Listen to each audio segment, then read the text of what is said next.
On Christmas Day, 2021, a rocket lifted off from a launch pad in French Guiana, carrying the most expensive and complex scientific instrument ever built. Scientists had waited for it for 30 years. Some had dedicated their entire careers to the calculations and the mirrors and the infrared sensors that would finally allow humanity to see the universe as it truly was. They expected confirmation.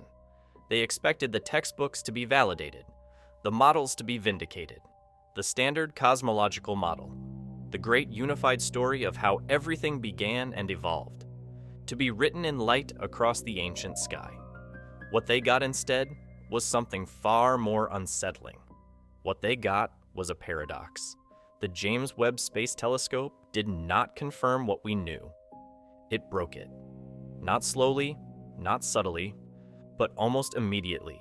Within months of its first images, cosmologists began using a word they do not use lightly: impossible.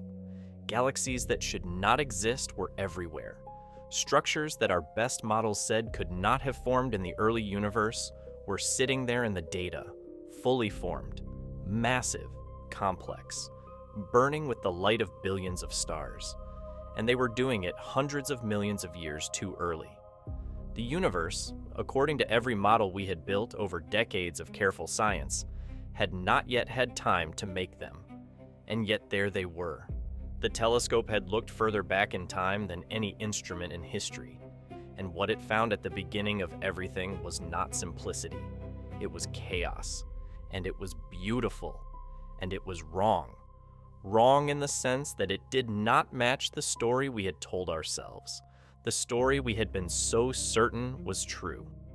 To understand why this matters, you need to understand what the standard cosmological model actually says.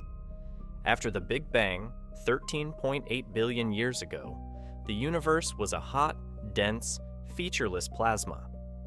For the first few hundred million years, a period astronomers call the cosmic dark ages, there were no stars, no galaxies, no light of any kind.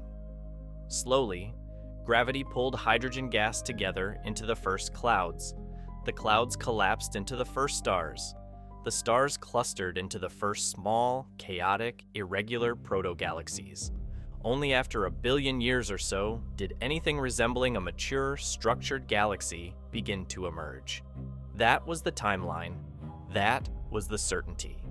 That was what every simulation, every calculation, every observation prior to Webb had supported. Then Webb looked at galaxy MOM-Z14. It existed 280 million years after the Big Bang.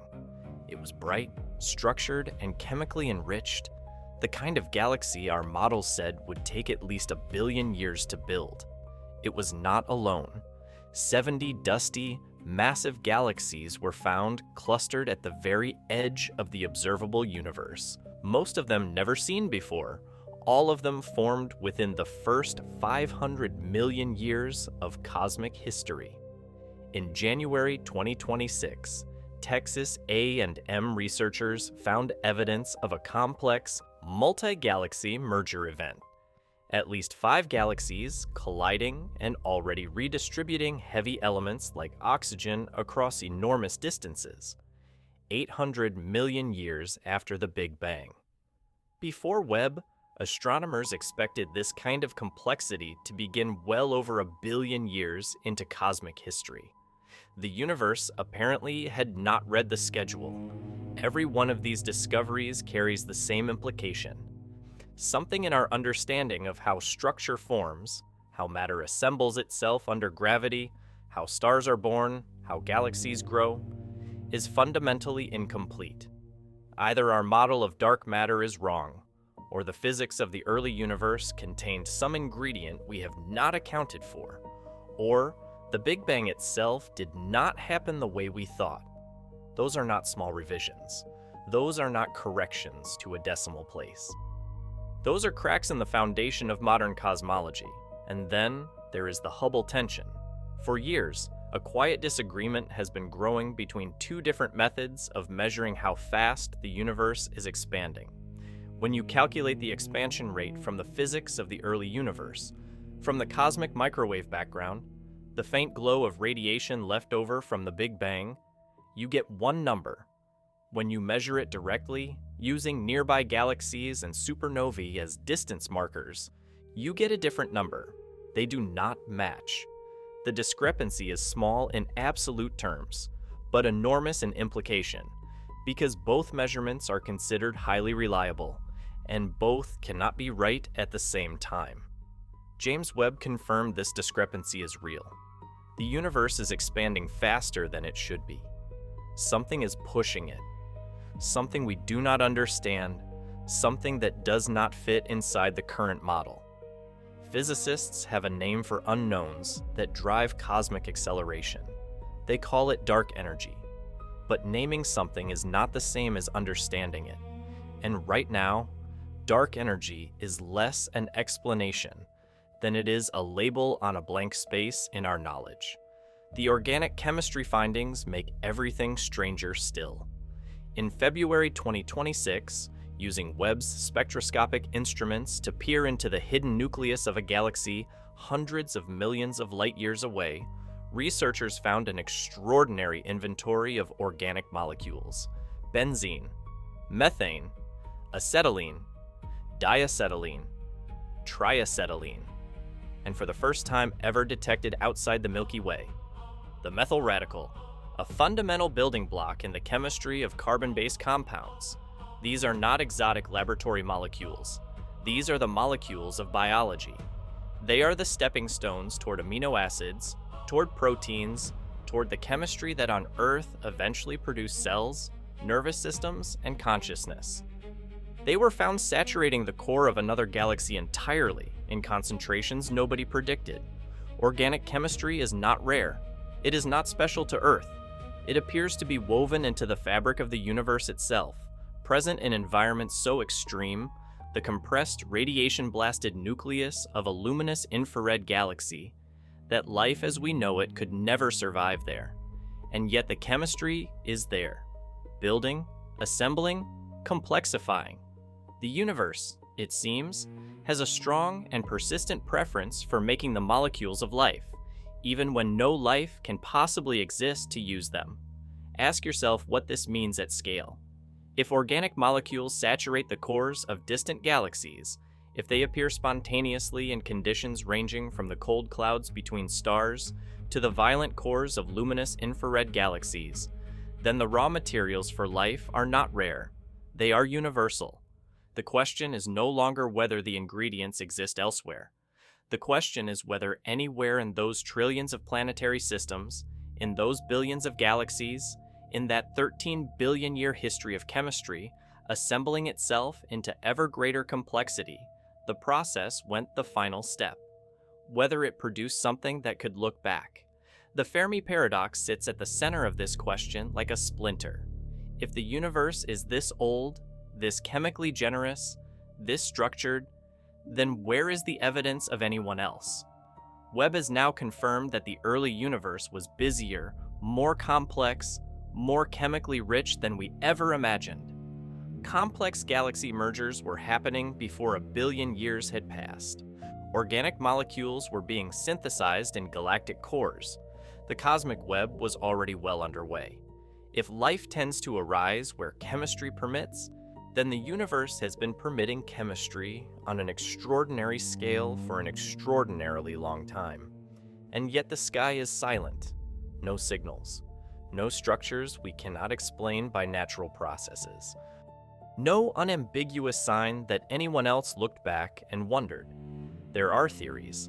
Some say the Great Filter, the catastrophic barrier that prevents life from spreading across the cosmos, lies behind us in our evolutionary past, and we are among the rare few who made it through. Others say it lies ahead, and our silence may be the silence of the condemned who do not yet know their sentence. The dark forest hypothesis offers a colder logic, that the universe is full of civilizations, and the ones that survive are the ones that never announce themselves, because the cosmos is not safe, and broadcasting your existence is an invitation to your own extinction. If this is true, then the silence Webb hears is not the silence of emptiness. It is the silence of hiding. But perhaps the most radical interpretation of everything Webb has found is not biological at all. It is mathematical.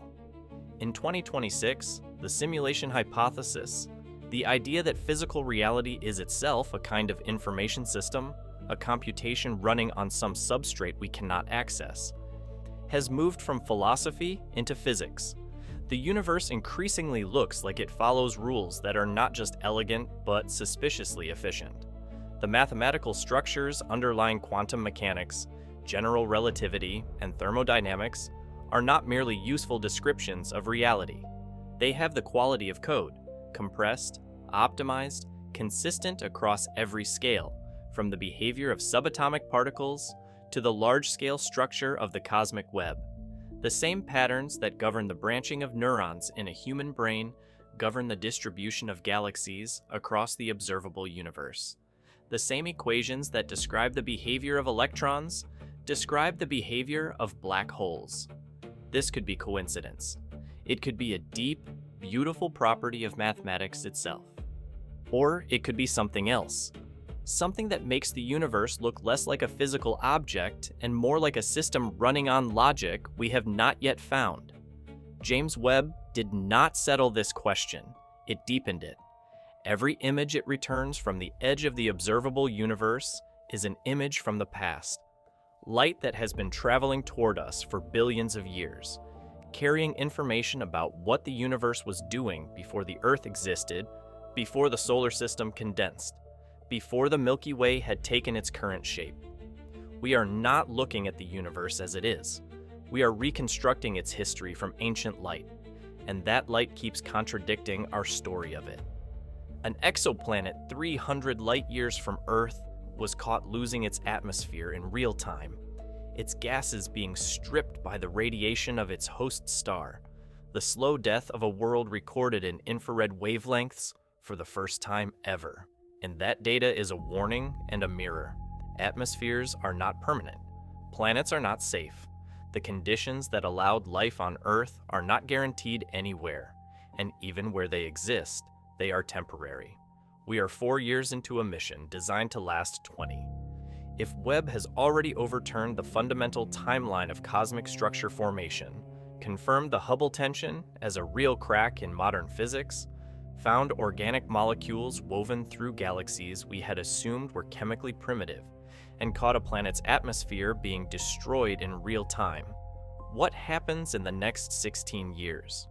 What happens when the next generation of telescopes, currently being designed, looks further and with greater resolution than Webb can manage? What happens when we can image the atmosphere of a rocky, Earth-sized planet orbiting a sun-like star at the right distance for liquid water, and we find oxygen and methane and the unmistakable spectral fingerprint of biology? That moment may be closer than most people realize. The tools are being built. The techniques are being refined. Webb has already demonstrated that we can analyze the chemistry of alien atmospheres in extraordinary detail.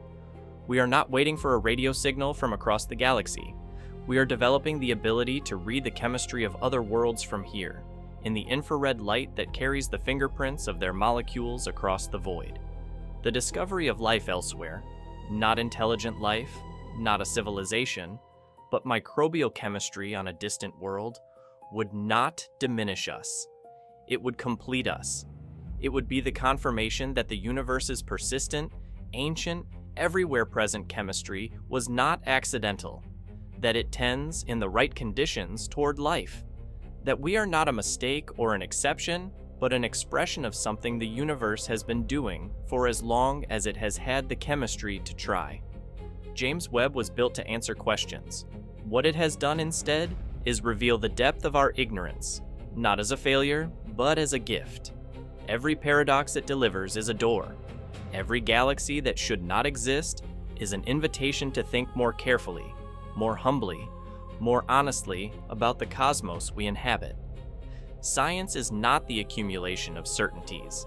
It is the systematic replacement of small wrong ideas with larger, better wrong ideas, each one closer to something true. What Webb has given us is the most valuable thing a telescope can give. Not answers, but better questions. The universe is not what we thought it was. It is stranger, richer, older in its complexity, and younger in our understanding of it than we had any right to expect. And we're only beginning to look.